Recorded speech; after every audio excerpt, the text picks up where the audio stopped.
नमस्कार मित्रों, स्वागत है आपका मेरे इस YouTube चैनल मोहित यादव एजुकेशन पर। इस चैनल पर मैं आपको मैकेनिकल इंजीनियरिंग के विभिन्न विषयों के प्रश्न सॉल्व कराता हूं, जो आपके विभिन्न एग्जाम्स में काम आते हैं। अभी तक मैंने विभिन्न सब्जेक्ट जैसे heat transfer, boiler, fluid mechanics, thermodynamics, theory of machine, strength of material, design of machine, इन सभी सब्जेक्ट से संबंधित क्वेश्चन सॉल्व करा दिए हैं। उसी क्रम में अब मैं सॉल्व करा रहा हूँ कि आपको मटेरियल साइंस संबंधित क्वेश्चन को। अभी तक हमने लगभग 47 क्वेश्चन सीरीज, मतलब 47 भाग के क्वेश्चन सीरीज के लिए आया हूँ। ये 48वां भाग है। इस भाग में मैं आपको मटेरियल साइंस के topic mechanical testing and mechanical properties of materials, इनके विषय में आपको बताऊंगा। तो शुरू करते हैं आज का टॉपिक। तो सबसे पहला जो क्वेश्चन आपके सामने है वो दिया है, in low carbon steel presence of small quantity sulphur improves. Answer दिए हैं weldability, formability, machinability and hardenability. मतलब कहने का है कि जब हम लो कार्बन स्टील में थोड़ी सी मात्रा में सल्फर ऐड कर देते हैं तो उससे पदार्थ क्या उस लो कार्बन स्टील की कौन से गुण में वृद्धि हो जाती है। तो मैं आपको बता दूं कि देखिए, जब हम किसी लो कार्बन स्टील में सल्फ़र को ऐड करते हैं तो सल्फ़र क्या करता है, जो लो कार्बन स्टील में थोड़ी सी मात्रा में जो भी मैग्नीज उपस्थित होता है, मैग्नीज जिसे Mn से दर्शाते हैं, ये दोनों अभिक्रिया करके MnS बना लेते हैं। दोनों मिलकर के क्या बना लेते हैं, MnS, मैग्नीज सल्फाइड बना लेते हैं। देखिए इसके कारण क्या होता है, जब ये दोनों मिलकर के मैग्नीज सल्फाइड बना लेते हैं तो उसके कारण लो कार्बन स्टील की मशीनेबिलिटी बढ़ जाती है, मतलब उसको आसानी से मशीनिंग की जा सकती है। लेकिन ये जो सल्फ़र की मात्रा है इसको अधिक मात्रा में नहीं मिलाया जाता। क्यों? क्योंकि जैसे अगर हम सल्फ़र की मात्रा अधिक मात्रा में मिला देंगे तो जितना मैग्नीज है वो तो सल्फ़र से अभिक्रिया कर लेगा, और यदि उससे अधिक मात्रा में सल्फ़र है तो ये सल्फ़र आयरन से अभिक्रिया करने लगेगा और दोनों मिलकर के क्या बना लेंगे, आयरन सल्फाइड बना लेंगे। अब आयरन सल्फाइड क्या करता है, आयरन सल्फाइड में क्या होता है, ये हॉट शॉर्टनेस पैदा करता है। क्या करता है ये हॉट शॉर्टनेस की मतलब क्या है, लो कार्बन स्टील में हॉट शॉर्टनेस का गुण आने लगता है। क्यों? क्योंकि इसका क्या है, इसका जो आयरन सल्फाइड होता है इसका मेल्टिंग पॉइंट कम होता है। तो इसीलिए क्या कहते हैं, जो सल्फर की मात्रा मिलाई जाती है, अगर थोड़ी सी मात्रा में मिलाई जाती है तो मैग्नीज से अभिक्रिया करके मैग्नीज सल्फाइड बनाता है, जिसके कारण में क्या होता है, मशीनेबिलिटी बढ़ जाती है। लेकिन अगर अधिक मात्रा में मिला दिया जाए तो मैग्नीज से अभिक्रिया करने के बाद जो शेष बचा हुआ सल्फर है वो आयरन से अभिक्रिया करने लगेगा, और जिसके कारण आयरन सल्फाइड बन जाएगा। और ये क्या है, hot shortness, HOT hot, SHORT hot shortness, hot shortness के मतलब करने लगेगा, जिसके कारण क्या है, पदार्थ को क्या है, हाई टेम्परेचर पे उसमें पिघलने अधिक लगता है। तो उससे क्या करते हैं कि हम लोग क्या चाहते हैं कि उसमें सल्फर की मात्रा थोड़ी सी मात्रा में मिलाई जाए, जिससे क्या है, सिर्फ मशीनेबिलिटी बढ़े। तो इस क्वेश्चन का आंसर क्या आ जाएगा, इस क्वेश्चन का आंसर हो जाएगा मशीनेबिलिटी। जब स्मॉल अमाउंट ऑफ कार्बन जो सल्फर प्रस्तुत होता है लो कार्बन स्टील में, उससे क्या होता है, पदार्थ की मशीनेबिलिटी बढ़ती है। अगला क्वेश्चन ले लेते हैं, during tensile testing of specimen using universal testing machine the parameters actually measured include। इन्होंने कहा है कि जब हम टेंसाइल टेस्टिंग मशीन, ठीक, यूनिवर्सल टेस्टिंग मशीन पे टेंसाइल टेस्टिंग करते हैं, मतलब टेंसाइल टेस्ट करते हैं, उस वक्त में एक्चुअल में कौन से पैरामीटर नापे जाते हैं, मतलब जो मशीन द्वारा नापे जाते हैं वो कौन से पैरामीटर नापे गए होते हैं। तो देखिए जब हमने आप लोगों ने अपने यहाँ पे स्ट्रेंथ ऑफ मटेरियल की लैब में यूनिवर्सल टेस्टिंग मशीन पे टेस्टिंग की होगी तो आपने देखा होगा कि मशीन आपको क्या बताती, मशीन आपको लोड बता रही होती है कि उस मटेरियल पे हमने कितना टेंसाइल लोड लगाया है, और उसका जो स्पेसिमेन होता है, ठीक, उसका स्पेसिमेन इस प्रकार से होता है, ठीक, इसको दोनों तरफ से यहाँ से पकड़ किया जाता है और उसको खींचा जाता है, और जब ये खींच जाता है तो खींच करके टूट जाता है। तो टूटने से पहले क्या है, ये इस प्रकार से टूटता है, इधर का पार्ट इधर और फिर इधर का पार्ट इधर। तो हम दोनों को क्या है, फिर नज़दीक ला करके यहाँ पे टच कराते हैं, फिर इनकी लेंथ नाप लेते हैं, और जब इन दोनों की लेंथ नाप लेते हैं और ओरिजिनल लेंथ में से क्या है, घटा देते हैं, उस ओरिजिनल लेंथ में से क्या है, घटा देते हैं, तो क्या होता है, हमको उसका एलोंगेशन पता चल जाता है। तो जो टेंसाइल टेस्टिंग मशीन में है वो इनिशियली हम लोग क्या नापते हैं, इनिशियली हम लोग ये नापते हैं कि उसमें लोड कितना लगाया गया और उसका एलोंगेशन कितना हुआ। इस क्वेश्चन का आंसर क्या हो जाएगा? इस क्वेश्चन का आंसर हो जाएगा लोड एंड एलोंगेशन। हम लोग इसमें किसी प्रकार की स्ट्रेस नहीं नापते हैं, ना स्ट्रिक ना स्ट्रेन नापते हैं, सिर्फ लोड एंड एलोंगेशन ही हम लोग नापते हैं। जब हमको लोड पता चल जाएगा, लोड मतलब एफ पता चल जाएगा, एलोंगेशन पता चल जाएगा, एलोंगेशन मतलब डेल्टा एल पता चल जाएगा, तो हम लोग इसकी सहायता से स्ट्रेस भी निकाल सकते हैं। क्यों? क्योंकि जो एरिया होगा, जो हम लोग ने क्रॉस सेक्शन एरिया जो इसका रहता है वो लिया होता है, उससे हम लोग इसको डिवाइड कर देंगे तो हम लोग इससे क्या पता चल जाएगी? स्ट्रेस पता चल जाएगी। और डेल्टा एल पता है और इनिशियल लेंथ भी हमको पता रहे तो डेल्टा एल कर देंगे तो इससे हम लोग क्या हम स्ट्रेन पता चल जाएगी एप्सिलॉन। तो इससे हम लोग चाहे मॉडुलस ऑफ इलास्टिसिटी निकाल सकते हैं। ठीक, तो इससे तो टेंसाइल टेस्टिंग मशीन जो होती है वास्तव में क्या नापती है? लोड और एलोंगेशन, ये दोनों चीज़ें नापती हैं। उसके बाद हम लोग बाकी चीज़ें उससे कैलकुलेट कर लेते हैं।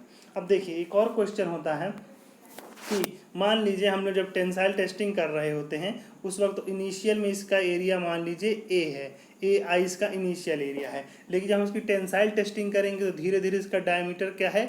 कम होता जाएगा और फाइनली ये कैसे यहाँ का एकदम यहाँ पे आकर कप एंड कोन फ्रैक्चर होता है। ध्यान रखिए जो इलास्टिक मटेरियल होते हैं उसका जो फ्रैक्चर होता है कैसा होता है? कप एंड कोन फ्रैक्चर होता है। ठीक, ओके। और जो ब्रिटल फ्रैक्चर होता है वो ब्रिटल मटेरियल ब्रिटल फ्रैक्चर होता है, उसी को हम लोग क्लीवेज फ्रैक्चर भी कहते हैं। तो ये बात ध्यान रखिए कि जो इलास्टिक मटेरियल होते हैं उनमें जो फ्रैक्चर होगा कैसा होता है? कप एंड कोन फ्रैक्चर होता है, उस वक्त इसका डायमीटर कम हो जाएगा। तो लेकिन जब हम लोग जब भी स्ट्रेस कैलकुलेट करेंगे तो उसमें जो लोड है उसमें हमेशा इनिशियल एरिया है उसका ही डिवाइड करेंगे। तो मतलब इनिशियल एरिया को ही डिवाइड करके हम लोग को हमेशा स्ट्रेस निकालनी होती है। तो ठीक, तो ये बात ध्यान रखिए। ठीक, तो इसका आंसर क्या हो गया? इसका आंसर आपका हो गया load and elongation. Okay friends, अगला क्वेश्चन ले लेते हैं। अगला क्वेश्चन है कि जिन्होंने चेक सही जोड़ी के फॉर्म में दिया हुआ है इसको हमको मैच कराना है। ऊपर दिया है list 1 and list 2 and select correct answer using the codes given below the list. ठीक, तो लिस्ट 1 में दिया है उन्होंने toughness, endurance strength, resistance to abrasion, deflection in beams, और आंसर चार तो इस तरफ आंसर दिए है मोमेंटेरिया method, hardness, energy absorb before fracture in a tensile test and fatigue loading. एक एक करके हम लोग बता देते हैं। टफनेस सबसे पहले लेते हैं। टफनेस देखिए टफनेस होता क्या है? टफनेस होता है किसी पदार्थ के द्वारा इम्पैक्ट स्ट्रेंथ को रजिस्ट करने की जो क्षमता होती है उसको टफनेस कहते हैं। अगर हम लोग टफनेस किए तो इसकी डेफिनेशन हो गई। अगर हम लोग टफनेस को एनर्जी के फॉर्म में बताएं तो ये होता है energy absorb by the material up to the fracture limit. जैसे जब तक मटेरियल क्या होता है? फ्रैक्चर नहीं हो जाता तब तक हम लोग क्या करते हैं उसका जो तब तक जो जितनी एनर्जी जो अब्जॉर्व किया होता है फ्रैक्चर होने से पहले तक, उसे क्या कहते हैं? उसे हम लोग कहते हैं पदार्थ टफनेस है। जैसे सपोज मान लीजिए ये है आपका स्ट्रेस स्ट्रेन डायग्राम है किसी इलास्टिक मटेरियल का, इस प्रकार से है। ठीक, तो इसमें अगर हम लोग कहें कि ये जो एरिया होता है, ठीक, इसके स्ट्रेस स्ट्रेन डायग्राम के नीचे जो एरिया होता है यही इसके इस टोटल एरिया का जो डायग्राम होता है वो कहलाता है टफनेस ऑफ द मटेरियल। अगर यही क्या होता, ये क्या है? इलास्टिक मटेरियल के लिए इस प्रकार का कर्व प्राप्त होता है ना, इस प्रकार कर्व प्राप्त होता है, उसके नीचे जो भी एरिया है वो क्या कहलाता है? उस पदार्थ का टफनेस कहलाता है। कभी कभी एग्जाम में फिगर बना रहता है और पूछते हैं area under the stress strain diagram is called, stress strain diagram के अंडर का एरिया क्या कहलाता है? तो वो एरिया क्या कहलाता है? टफनेस कहलाता है। अगर ये ब्रिटिल मटेरियल होता तो ब्रिटिल मटेरियल के लिए स्ट्रेस स्ट्रेन डायग्राम कैसे होता है? स्ट्रेस स्ट्रेन डायग्राम सिर्फ इतना होता है। ठीक, स्ट्रेस एंड स्ट्रेन। तो इसमें ये जो एरिया हम लोग को मिल रहा है ये कहलाता है, ये ब्रिटिल मटेरियल का टफनेस कहलाएगा। ठीक, ओके। ब्रिटिल मटेरियल क्या होते हैं? टफनेस को ज़्यादा मतलब इम्पैक्ट स्ट्रेंथ को ज़्यादा नहीं से बियर कर पाते हैं, इसलिए उनका टफनेस क्या होती है? कम होती है। जबकि जो क्या होते हैं इलास्टिक मटेरियल होते हैं वो इम्पैक्ट स्ट्रेंथ को अधिक बियर कर सकते हैं, इसलिए उनकी टफनेस अधिक होती है। ब्रिटिल मटेरियल की टफनेस कम होती है और इलास्टिक मटेरियल की टफनेस क्या होती है? अधिक होती है। तो पहले का आंसर पहला क्या हो गया? पहला का टफनेस। टफनेस मतलब एरिया अंडर द, तो moment area method, hardness, energy absorb before fracture in a tension test. तो ए का क्या हो जाएगा? ए का हो जाएगा 3। तो ए आपको 3 कहाँ मिलता है? सी और डी में। तो ये इन दोनों में से कोई एक आंसर होगा। अगला दिया एंड्योरेंस स्ट्रेंथ। ठीक, एंड्योरेंस स्ट्रेंथ क्या होता है? मैंने आपको बताया था एंड्योरेंस लोड टेस्टिंग, जब हम आपको मशीन डिजाइन बता रहे थे तो एंड्योरेंस लोड टेस्टिंग बताए थे। देखिए जब कोई पदार्थ क्या है फ्लक्चुएटिंग लोड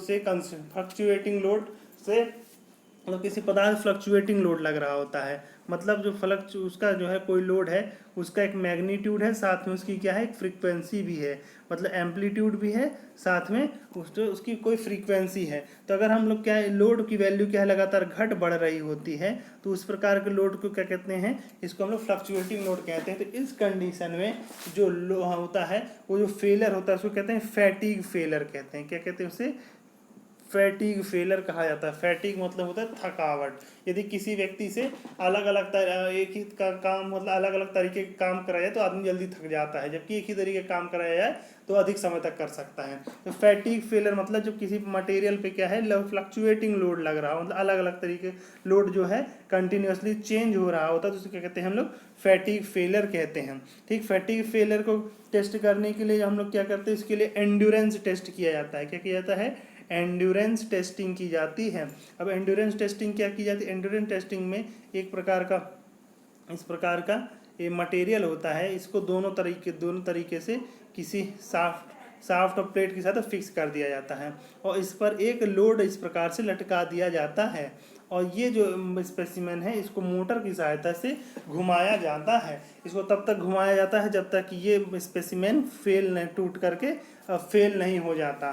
ठीक, फिर अगर फेल हो जाता है तो इसके बाद हम लोग फिर इस पर क्या कहते हैं लोड बढ़ा देते हैं, फिर इसको घुमाते हैं। ठीक, तो अगर हम लोग अगर कम लोड है फिर फेल मतलब 10⁶ साइकिल्स घुमाना है मिनिमम। ठीक, मिनिमम हमको क्या करना है 10⁶ साइकिल इसको घुमाना है। अगर 10⁶ साइकिल में फेल नहीं होता है तो हम लोग इस पर और लोड बढ़ा कर देखते हैं। ठीक, और यदि 10⁶ साइकिल से पहले फेल हो जाता है तो हम इस पर लोड घटा करके टेस्ट करते हैं।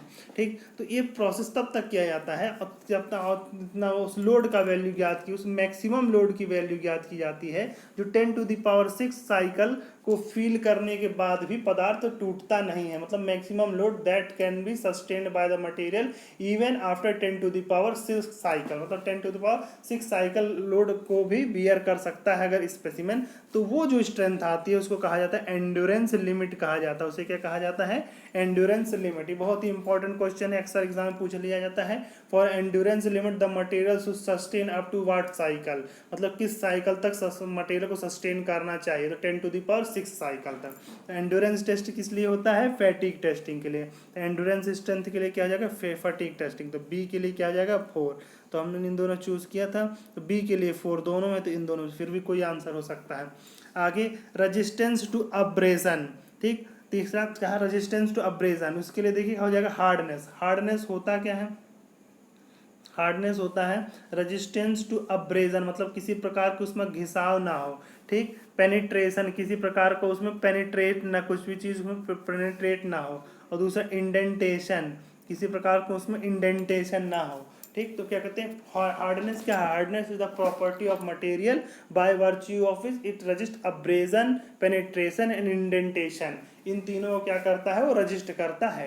हार्डनेस जो होती है, हार्डनेस आपकी सरफेस प्रॉपर्टी होती है। क्या होती है? पदार्थ की सरफेस प्रॉपर्टी होती है, सतह की हार्डनेस चेक की जाती है। तो ये क्या है हार्डनेस? क्या hardness is the resistance to abrasion, penetration और इंडेंटेशन। ठीक, तो आपके लिए हार्डनेस क्या हो जाएगा? Resistance to abrasion. सी के लिए क्या हो जाएगा? हमारा आंसर 2 हो जाएगा। तो सी के लिए 2, तो हमारा आंसर क्या हो जाएगा? हमारा आंसर हो जाएगा सी। चौथा चेक कर लेते हैं deflection of beam. Deflection of beam होता है एरिया मोमेंट मेथड बचा है। देखिए डिफ्लेक्शन ऑफ बीम को ज्ञात करने कई तरीके होते हैं, उसमें से एक मेथड मोमेंट एरिया मेथड भी होता है। ओके, तो ये चारों हैं, तो इसका आंसर क्या होगा? इसका आंसर हो गया हमारा सी। आगे बढ़ते हैं, अगला क्वेश्चन है कंसिडर द फॉलोइंग स्टेटमेंट। निम्नलिखित स्टेटमेंट को कंसिडर करना है। And which of the following which of this statement is correct. इस स्टेटमेंट में कौन कौन से स्टेटमेंट करेक्ट है? ठीक, तो देखिए पहला दिया है cast iron has poor ability to damped vibration. इसके पहले जब मैं चैप्टर पढ़ा तो उसमें आपको हमने कई बार बताया कि जो कास्ट आयरन होता है उसकी डैम्पिंग एबिलिटी बहुत अधिक होती है। वो आसानी से वाइब्रेशन को डैम्प कर सकता है, मतलब एब्जॉर्ब कर सकता है। क्यों कर सकता है? क्योंकि उसमें जो ग्रेफाइट होता है वो किस फॉर्म में होता है? स्फीयर के फॉर्म में होता है, या इसे क्या कहते हैं ग्लोबुलर फॉर्म में होता है, यानी ग्लोब के आकार का मतलब गोलाकार फॉर्म में होता है, तो ये आसानी से वाइब्रेशन को एब्जॉर्व करके जैसे डैम्पिंग वर्क करता है। तो पहला क्वेश्चन इन्होंने कहा कि पुअर एबिलिटी, तो मतलब ये कथन क्या हो जाएगा, गलत हो जाएगा। तो इन्होंने कहा कि कास्ट आयरन क्या है, poor ability to damped vibration, तो पहला कथन ही क्या हो जाएगा, गलत हो जाएगा। दूसरा कहा the cast iron has higher compressive strength compare to that of steel, जो कास्ट आयरन होता है वो देखिए ब्रिटिल होता है, ठीक, और साथ में उसकी जो कंप्रेसिव स्ट्रेंथ होती है, उसकी जो कंप्रेसिव स्ट्रेंथ होती है वो काफ़ी ज़्यादा होती है, वेरी हाई होती है। तो कंप्रेसिव स्ट्रेंथ जो है काफ़ी हाई होती है। साथ में ये भी देखा कि कांच होता है, ग्लास, ग्लास की भी कंप्रेसिव स्ट्रेंथ वेरी हाई होती है, लेकिन इम्पैक्ट स्ट्रेंथ बहुत कम होती है। इसी प्रकार कास्ट आयरन की भी क्या है, कंप्रेसिव स्ट्रेंथ बहुत ज़्यादा है, टेंसाइल स्ट्रेंथ काफ़ी कम है, और इम्पैक्ट स्ट्रेंथ तो बिल्कुल ही कम होती है। तो इन्होंने क्या कहा, इन्होंने कहा है, दूसरा कथन क्या कहा है कि cast iron has higher compressive strength as compare to steel. हाँ, तो स्टील से कास्ट आयरन की जो कंप्रेसिव स्ट्रेंथ होती है क्या होती है, ज़्यादा होती है। दूसरा कथन सही है। तीसरा है cast iron parts are suitable where permanent deformation is preferred over fracture. तो देखिए होता है जो कास्ट आयरन होता है, इन्होंने कहा कास्ट आयरन का प्रयोग उस जगह पे करना चाहिए जहाँ परमानेंट डिफॉर्मेशन स्वीकार किया जा सकता है फ्रैक्चर की अपेक्षा, मतलब फ्रैक्चर ना हो लेकिन डिफॉर्मेशन हो जाए तो काम हम लोग का चल जाएगा। तो नहीं, तो कास्ट आयरन जो होता है, कास्ट आयरन में डिफॉर्मेशन काफ़ी कम होता है, उसमें डिफॉर्मेशन इज़ वेरी लेस, मतलब जो कास्ट आयरन होता है उसमें डिफॉर्मेशन काफ़ी लेस होता है। जैसे कि उसमें किसी का डिफॉर्मेशन होगा उसके पहले उसका फ्रैक्चर हो जाएगा, क्यों, क्योंकि ब्रिटिल मटेरियल, तो ब्रिटिल मटेरियल में डिफॉर्मेशन काफ़ी कम होता है और फ्रैक्चर तेज़ी से होता है, ठीक। तो इसीलिए तीसरा कथन में क्या हो जाता है, गलत हो जाता है, ठीक। तो ध्यान रखिए ब्रिटिल मटेरियल में एलोंगेशन बहुत कम होता है, फ्रैक्चर बहुत तेज़ी से होता है और डिफॉर्मेशन भी बहुत कम होता है। तो इसमें आपको क्या मिल गया, हम लोग को पहला कथन गलत हो गया, तीसरा कथन गलत हो गया, दूसरा कथन सही हो गया। तो हमारा आंसर क्या जाएगा, हमारा आंसर हो जाएगा डी। अगला क्वेश्चन ले लेते हैं। अगला क्वेश्चन है, इस पे फिर उन्होंने सही जोड़ी के फॉर्म में बनाने को दिया हुआ है।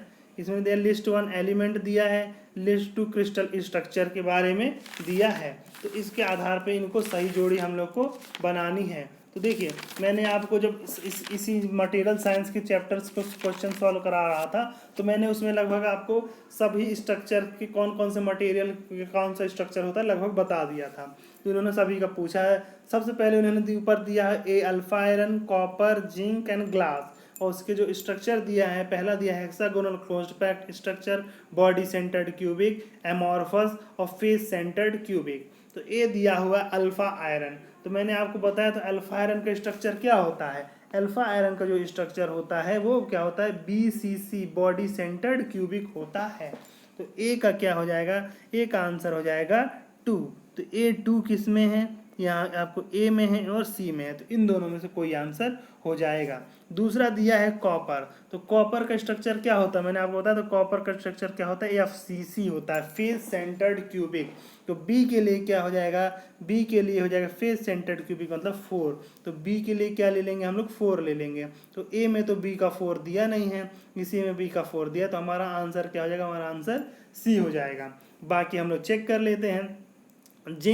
जिंक का स्ट्रक्चर हमने आपको क्या बताया, जिंक का स्ट्रक्चर हमने बताया था हेक्सागोनल क्लोज्ड पैक्ड स्ट्रक्चर यानी HC, ठीक है, क्लोज्ड HCP स्ट्रक्चर बताया था। तो ठीक, तो सी के लिए क्या हो जाएगा, सी के लिए हो जाएगा 1 जो कि इसमें दिया है, तो सही है। चौथा क्या, ग्लास कैसा मटेरियल होता है, एमॉर्फस होता है, मतलब उसका कोई अनक्रिस्टलाइन सब्सटेंस, ग्लास क्या है, उसका क्रिस्टलाइजेशन नहीं होता है, ठीक। तो क्या है, अनक्रिस्टलाइंड है, ठीक। तो क्या होता है, एमॉर्फस होता है। तो इसके लिए क्या हो जाएगा 3। तो इसका आंसर क्या हो जाएगा, इसका आंसर हो जाएगा सी।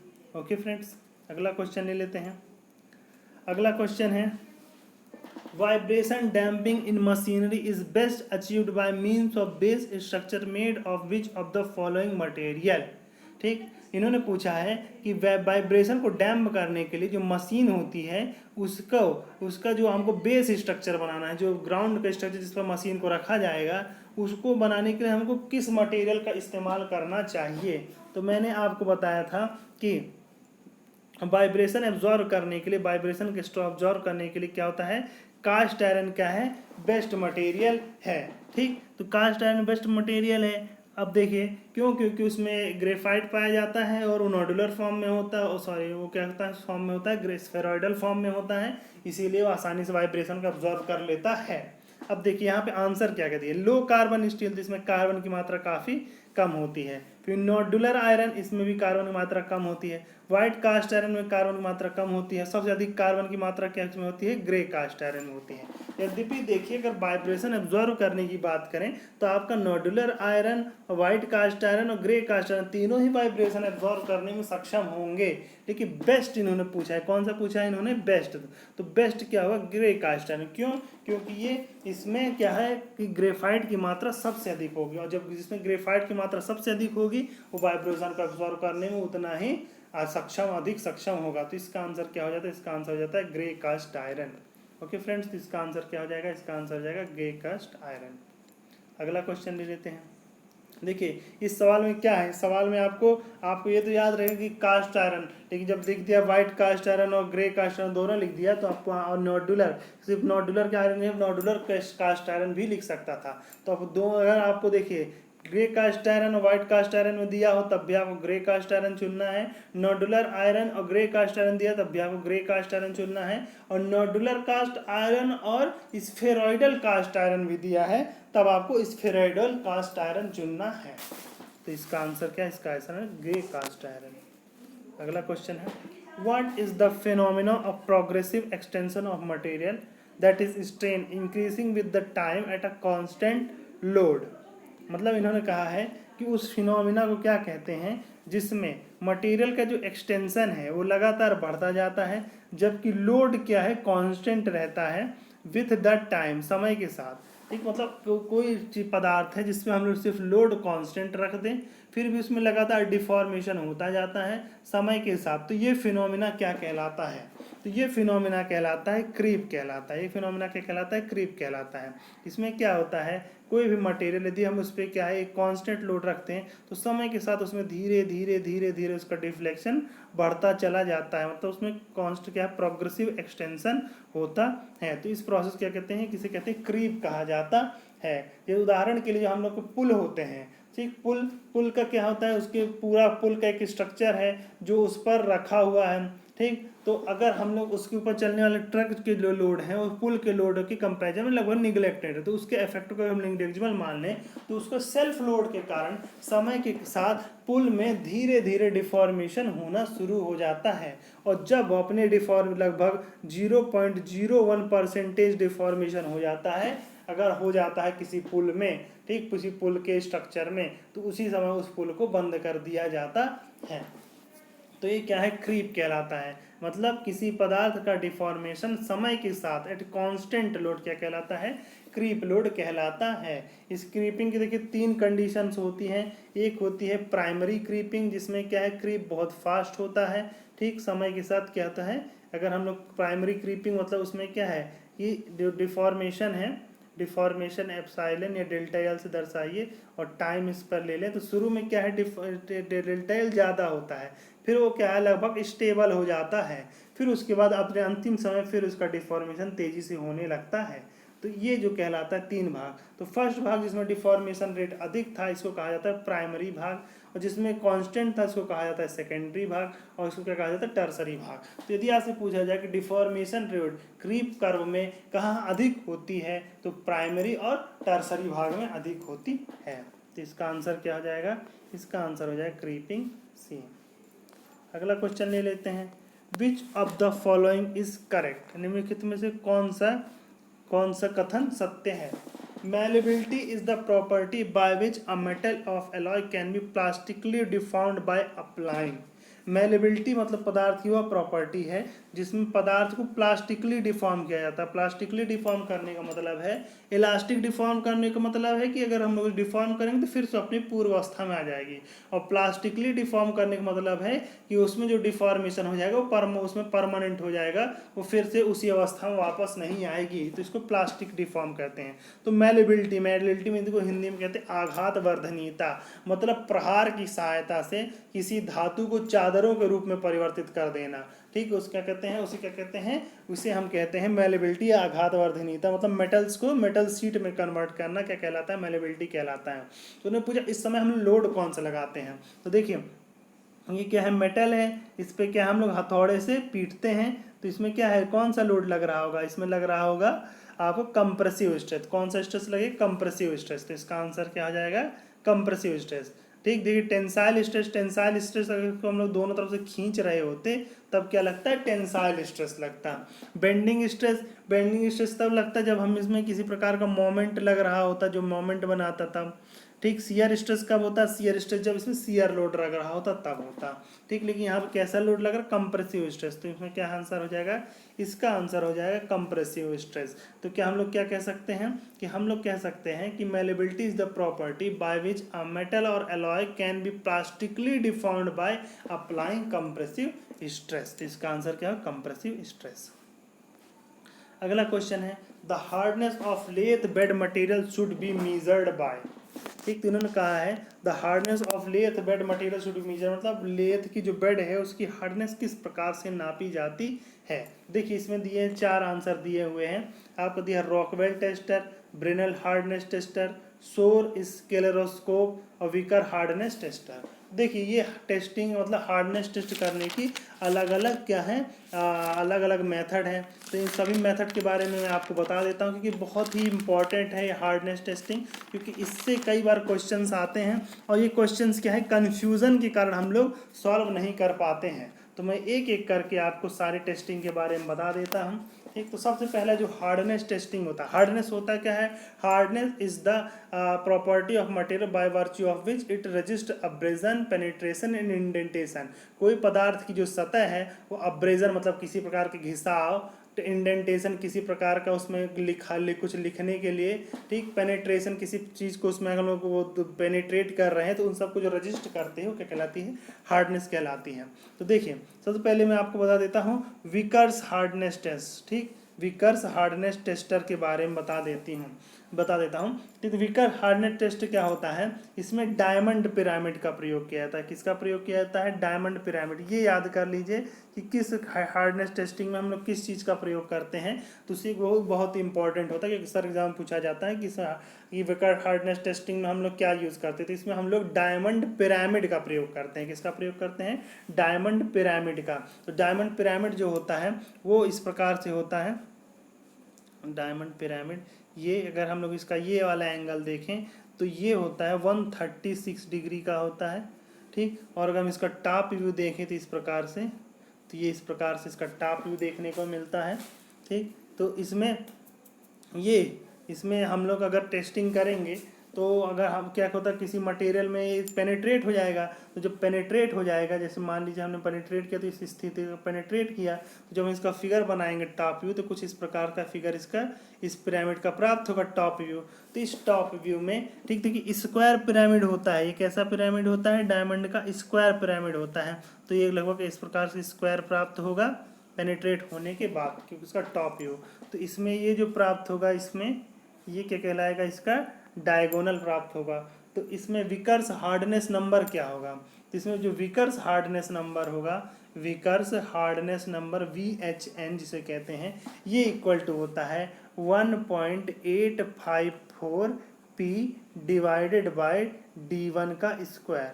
ठीक, D1 क्या है, D1 क्या है, उसका जो इंडेंटेशन है उसका डायगोनल है। ठीक, उसका डायगोनल है तो उसका स्क्वायर हो जाएगा 1 इंटू P क्या है, P वो लोड है जो हमने इंडेंटेशन के समय लगाया था। लोड क्या, जो लोड हमने लगाया था वो क्या कहलाता है, पेनिट्रेशन के समय लगाया था, उसी क्या कहते हैं, इसको कहा जाता है BHN कह लेते हैं। ठीक, तो इस वो लोड है, तो इन दोनों का जो हम लोग को, तो BHN की वैल्यू क्या होगी 1.854 P डिवाइडेड बाई D1 का स्क्वायर। अब देखिए यद्यपि BHN के फार्मूला में ये लोड की वैल्यू भी रखी जाती है, लेकिन आपको ये ध्यान रखना है कि यहाँ पे जो विकर्स हार्डनेस नंबर है वो इंडिपेंडेंट ऑफ लोड होता है, मतलब लोड पे डिपेंड नहीं करता है। क्यों? क्योंकि हार्डनेस तो मटेरियल की प्रॉपर्टी है, तो जिस जिस जिसके आधार पर, जिस लोड के आधार पर हम निकालेंगे उसी प्रकार का इंडेंटेशन आएगा। तो इन दोनों का जो अनुपात होता है वो ही हार्डनेस को डिसाइड करता है। तो इसमें जो लोड है, लोड क्या है, से इंडिपेंडेंट होता है, Vickers hardness number independent of load. अगला बता देते हैं आपको, जिसे कहते हैं Brinell's hardness test. Brinell's hardness test, ये वाला ब्रिनेल्स हार्डनेस टेस्ट है। इसमें जो हम लोग इसमें जो यूज़ करते हैं वो होता है स्टील बॉल। क्या करते हैं? स्टील बॉल का यूज़ किया जाता है। इसमें जो पेनिट्रेटिंग मटेरियल होता है वो क्या कहते हैं, वो स्टील बॉल होता है। तो इसमें स्टील बॉल को क्या है, मटेरियल की सतह पर, जैसे मटेरियल की सतह उस पर स्टील बॉल को इस प्रकार का रख कर लोड से दबाया जाता है। ठीक, तो मान लीजिए कि जिस गहराई तक दबता है उसका सेंटर थोड़ा सा ऊपर हो जाएगा बॉल का। ठीक, बॉल का सेंटर, मान लीजिए बॉल पूरी तो भीतर धंसेगी नहीं, क्योंकि मैक्सिमम डी डायमीटर तक ही धंसेगी। ठीक, तो इसमें मान लीजिए ये जो धंसने के बाद इसी जो अंदर डायमीटर प्राप्त हुआ, ये मान लीजिए स्मॉल डी डायमीटर है, और जो बॉल हमने यूज़ की थी वो क्या है, कैपिटल डी डायमीटर की है। तो ब्रिनल्स हार्डनेस नंबर, तो ब्रिनल्स हार्डनेस नंबर यानी BHN कहा जाता है।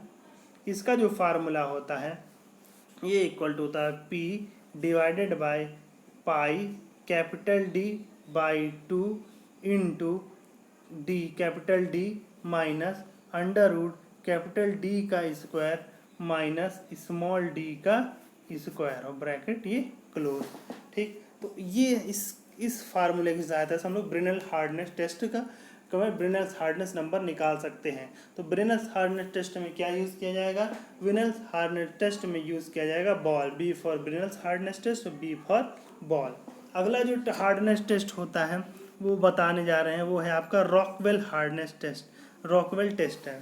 ठीक, तो रॉकवेल हार्डनेस टेस्टर क्या होता है, जब हार्डनेस बहुत ज़्यादा होती है, hardness is greater and can't be measured by Brinell's hardness test. जब ब्रिनल हार्डनेस टेस्ट, मतलब जो बात आपको बताया ब्रिनल्स हार्डनेस टेस्ट, ये हार्डनेस को नहीं नाप पा रहा होता है, तब हम लोग रॉकवेल हार्डनेस टेस्ट का प्रयोग करते हैं।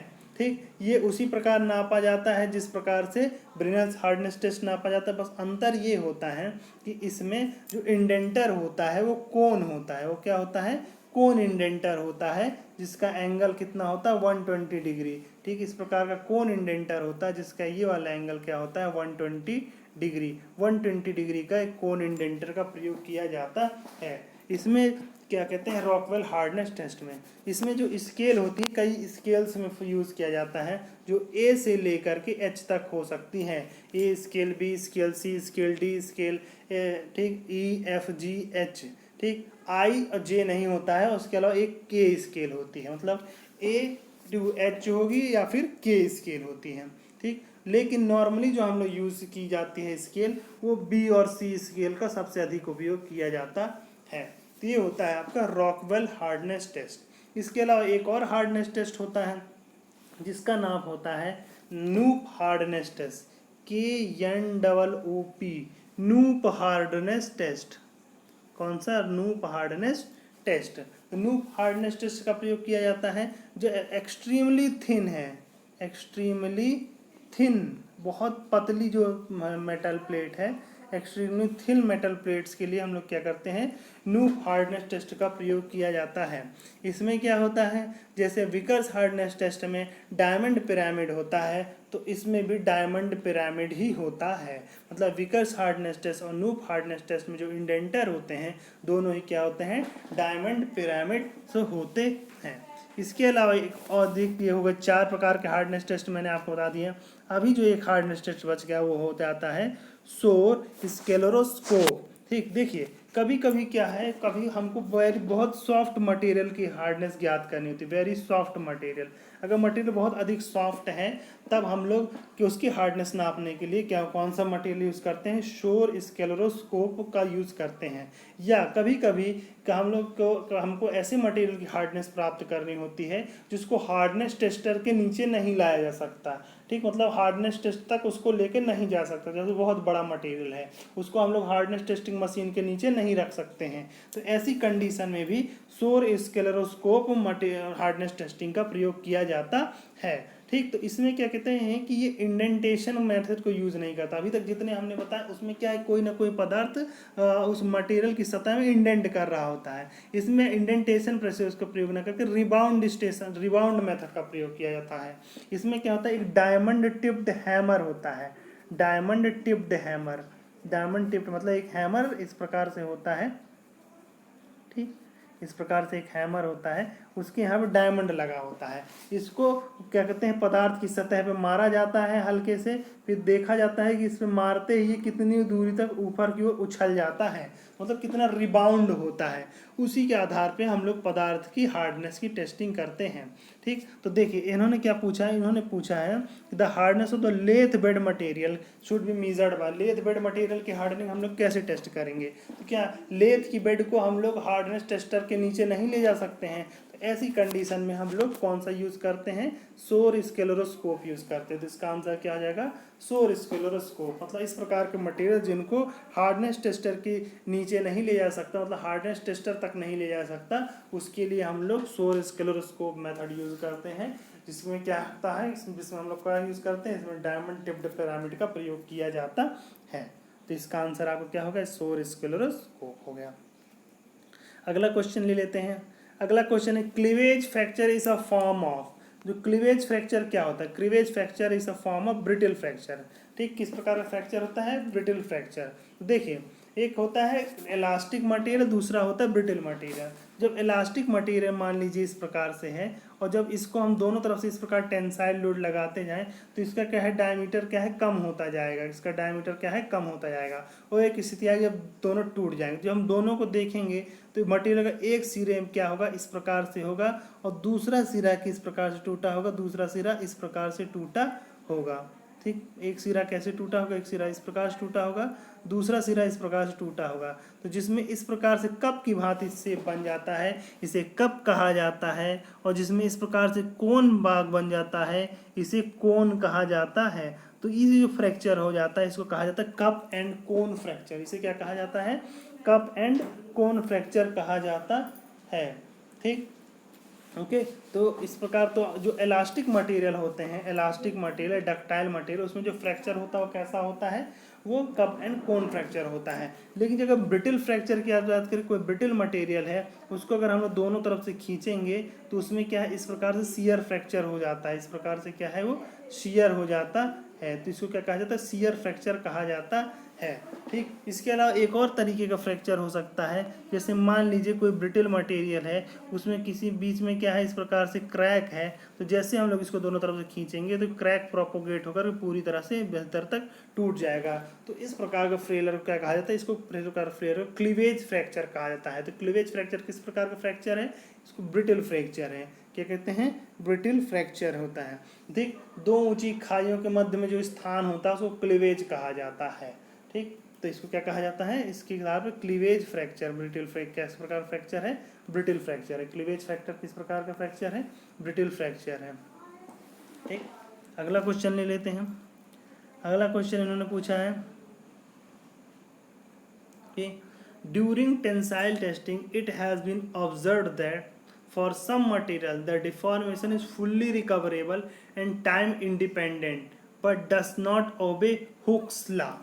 ठीक। देखिए कुछ उन्होंने कहा कि कुछ पदार्थ टेस्टिंग के समय कुछ पदार्थ ऐसे पाए गए जो हुक्स का लॉ को तो फॉलो नहीं करते, क्या कहते हैं, हुक्स लॉ को फॉलो नहीं करते, लेकिन उनका डिफॉर्मेशन फुल्ली रिकवरेबल है। मतलब जैसे पदार्थ है, इसको हमने डिफॉर्म करके इस साइज तक खींच दिया और उसको छोड़ दिया तो फिर वो वापस उसी स्थिति पे आ गया। एंड टाइम इंडिपेंडेंट मतलब जो समय पे निर्भर नहीं कर रहे होते हैं, मतलब अपने उस बिना उस समय के फंक्शन नहीं होते, टाइम इंडिपेंडेंट होते हैं, लेकिन अपने पूर्व अवस्था तक पुनः आ जाते हैं और हुक्स लॉ को ओबे भी नहीं करते, मतलब हुक्स लॉ के अनुसार भी नहीं काम करते हैं। मतलब वो डिफॉर्म होते हैं, डिफॉर्म होने के बाद पुनः अपनी स्थिति पर आ जाते हैं, लेकिन क्या होते हैं, हुक्स लॉ को फॉलो नहीं करते। तो इस प्रकार के मटेरियल को क्या कहा जाता है? तो इस प्रकार के मटेरियल कहा जाता है इलास्टोमार कहा जाता है। इसको क्या कहा जाता है? इस प्रकार के मटेरियल को इलास्टोमार कहा जाता है। इस प्रकार का मटेरियल क्या कहेंगे? इलास्टोमार मटेरियल कहते हैं। ये इन्हीं को कभी कभी कहा जाता है विस्को इलास्टिक। क्या कहते हैं? कभी कभी इनको ही विस्को इलास्टिक कहा जाता है। Visco VISCO visco elastic material भी कहा जाता है। ठीक, इनका अगर हम लोग स्ट्रेस स्ट्रेन डायग्राम बनाएं तो इनका जो स्ट्रेस स्ट्रेन डायग्राम बनता है वो इस प्रकार से होता है। कभी कभी एग्जाम में सीधा पूछ लिया जाता है कि इस प्रकार का स्ट्रेस स्ट्रेन डायग्राम बना दिया जाएगा और पूछा जाएगा किस प्रकार के मटेरियल का। तो ये किस प्रकार के मटेरियल हैं, ये विस्को इलास्टिक मटेरियल हैं, ये कभी कभी इनको कहते हैं इलास्टोमार मटेरियल है। ठीक, अगला क्वेश्चन ले लेते हैं, इसका आंसर क्या होगा, इसका आंसर हो गया आपका इलास्टोमार। अगला क्वेश्चन ले लेते हैं, resilience of a material becomes important when it is subjected to। ठीक, resilience क्या होता है, मतलब resilience क्या है, किसी पदार्थ की material becomes very important when it is subjected to. तो एक मतलब resilience कब इंपॉर्टेंट हो जाता है। ठीक, resilience कब इंपॉर्टेंट हो जाता है, जब उस पर किस प्रकार का लोड लग रहा हो। तो resilience होता क्या है, resilience क्या होता है, पदार्थ की वो प्रॉपर्टी होती है जिसके कारण वो शॉक लोडिंग को एब्जॉर्व कर सकता है। ठीक, शॉक लोडिंग को एब्जॉर्व कर सकता है। रिजिलियंस मतलब होता है कि लोड को सहे और जब जैसे उसको लोड हो, जैसे लोड को स्टोर करे उसके बाद उस एनर्जी को रिलीज कर दे। मतलब लोड इम्पैक्ट, जैसे इम्पैक्ट लोड पड़ता है, किसी प्रकार का भी लोड पड़ता है तो उस लोड से प्राप्त एनर्जी को स्टोर करता है, फिर उसको तुरंत रिलीज कर देता है। तो जो स्प्रिंग्स होती हैं, किसी भी प्रकार की स्प्रिंग, ठीक, जैसे आपकी लीफ स्प्रिंग है या फिर आपकी हेलिकल स्प्रिंग है या आपकी स्पाइरल स्प्रिंग है, तो किसी भी प्रकार की जो स्प्रिंग होगी उस स्प्रिंग में कौन सी प्रॉपर्टी होनी चाहिए, रिजिलियंस प्रॉपर्टी होनी चाहिए। कौन सी प्रॉपर्टी होनी चाहिए, रिजिलियंस प्रॉपर्टी। तो रिजिलियंस प्रॉपर्टी किसकी होती है, जो शॉक एब्जॉर्विंग प्रॉपर्टी होता है, शॉक लोडिंग को एब्जॉर्व कर सकती हैं।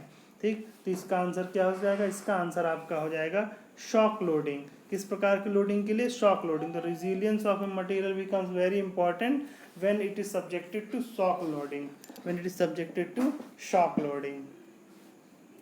अगला क्वेश्चन ले लेते हैं, materials which show direction dependent properties are called।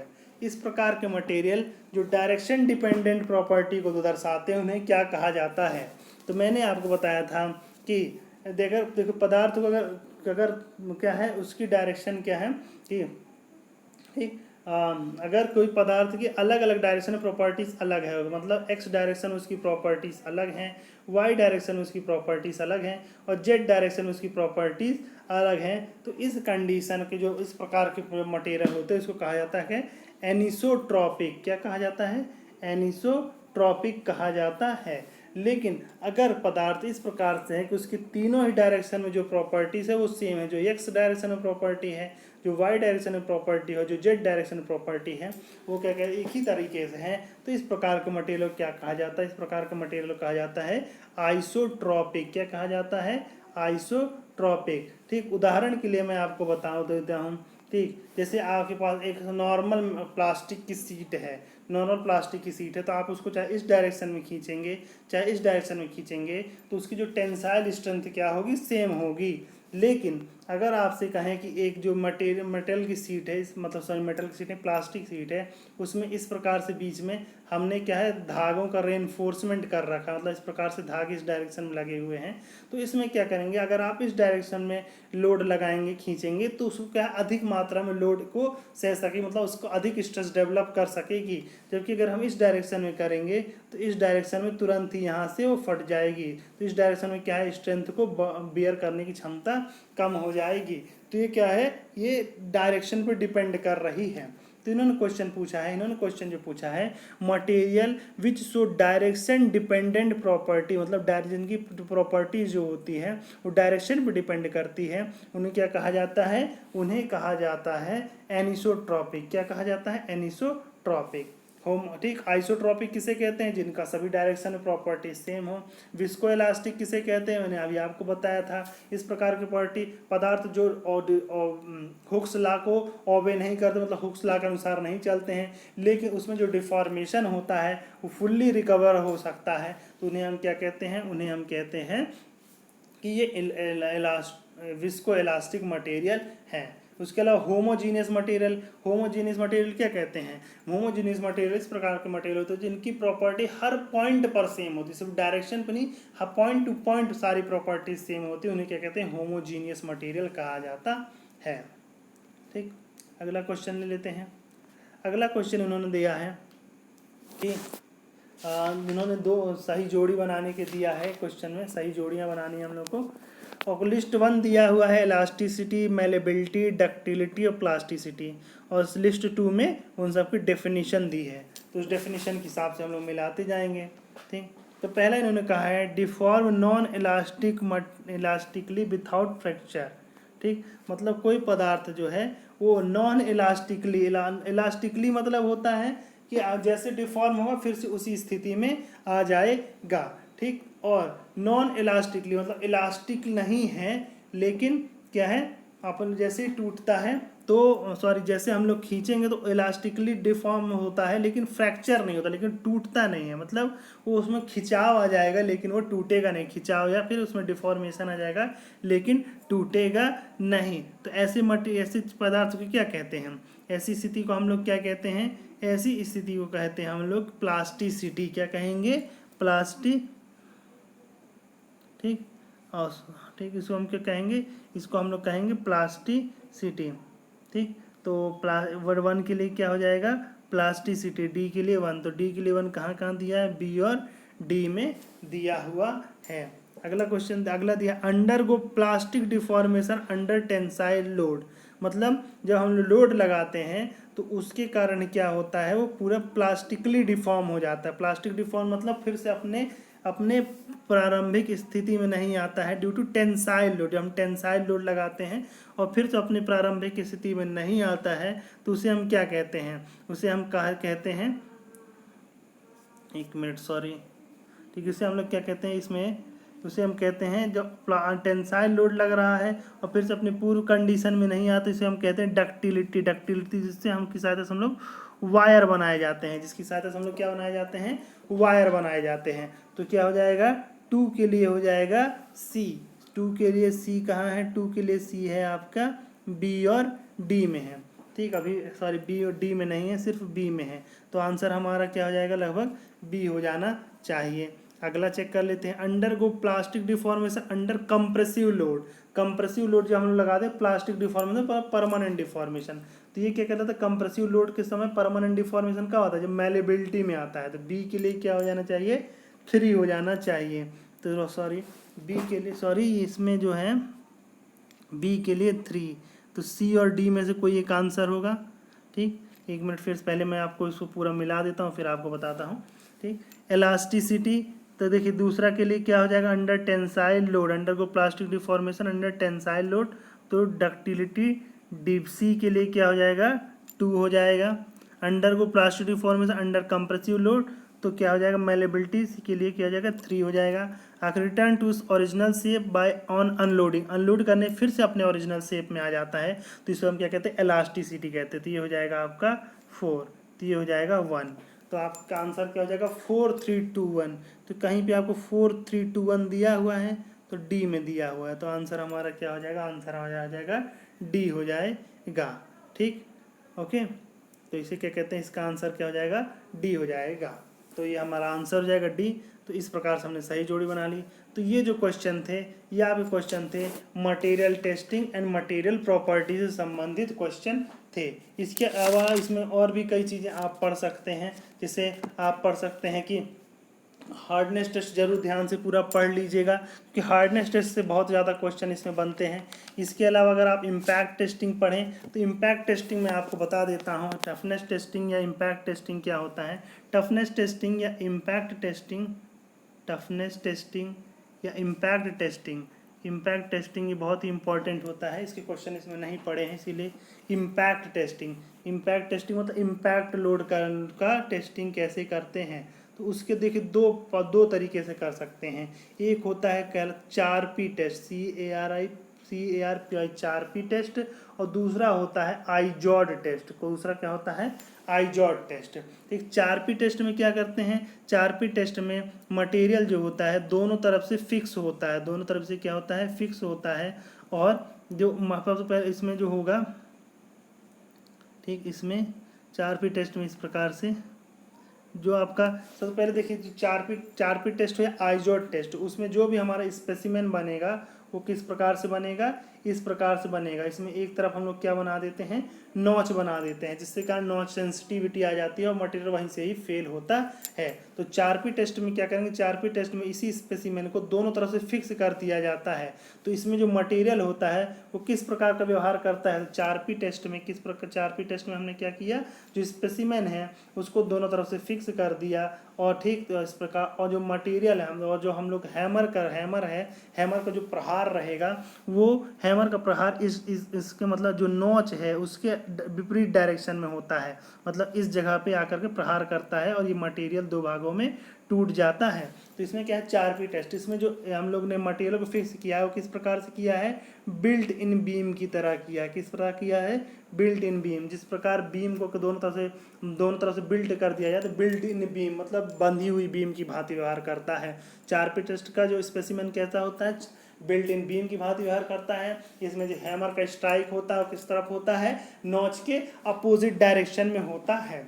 दूसरा होता है आईजॉड टेस्ट।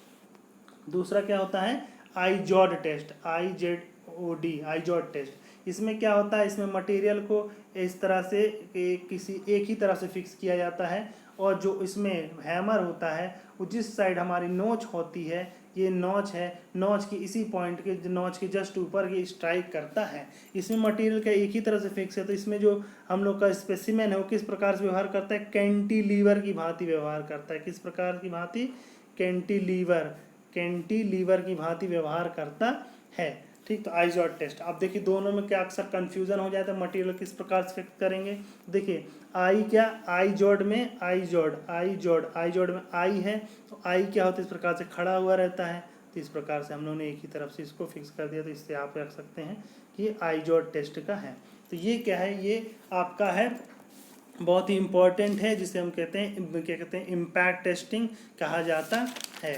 ठीक फ्रेंड्स, तो ये था आज के लिए टॉपिक। फिर मिलेंगे आपके साथ नए प्रश्नों के साथ। ठीक, तब तक आप तैयारी जारी रखिए। यदि आपको इसमें किसी जगह पे कन्फ्यूज़न हो या कोई भी क्वेश्चन हो तो बेझिझक आप कमेंट बॉक्स में पूछ सकते हैं। और यदि आप हमारा चाहें तो हमारा टेलीग्राम चैनल ज्वाइन कर सकते हैं, उसका लिंक आपको डिस्क्रिप्शन में मिल जाएगा।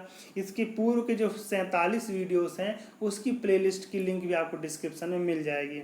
आज जो मैंने पढ़ाया है इन सभी क्वेश्चंस का अगर आप PDF चाहते हैं तो उसका लिंक भी डिस्क्रिप्शन में मिल जाएगा। इसके अलावा मैंने कई एग्जाम्स की क्वेश्चंस पेपर के क्वेश्चन बैंक बनाया है, उसका लिंक भी आपको डिस्क्रिप्शन में दे दिया है मैंने, तो आप वहाँ से कई एग्जाम्स के क्वेश्चन पेपर भी प्राप्त कर सकते हैं, वो सॉल्यूशन सहित हैं। इसके अलावा आप चाहें तो UP आर्मिनल में जो लोग वर्क करने के शौकीन हैं, शौक का है, वो चाहे तो UP आर्मिनल की सैलरी, प्रमोशन, यहाँ का HRA टाइम स्केल, साथ ही यहाँ पे होने वाली अन्य सुविधाएं या मिलने वाली सुविधाओं के बारे में जानकारी चाहते हैं तो उसका लिंक भी, उस प्लेलिस्ट की लिंक भी डिस्क्रिप्शन में है। ठीक, तो उससे आप ज़्यादा जानकारी प्राप्त कर सकते हैं। ठीक, तो आप अपनी तैयारी जारी रखिए। किसी प्रकार की दुविधा है, किसी प्रकार का प्रश्न है तो कमेंट में पूछते रहिए और अपनी तैयारी को परफेक्ट करते रहिए, क्योंकि कोई भी लक्ष्य बड़ा नहीं, हारा वही जो लड़ा नहीं। धन्यवाद।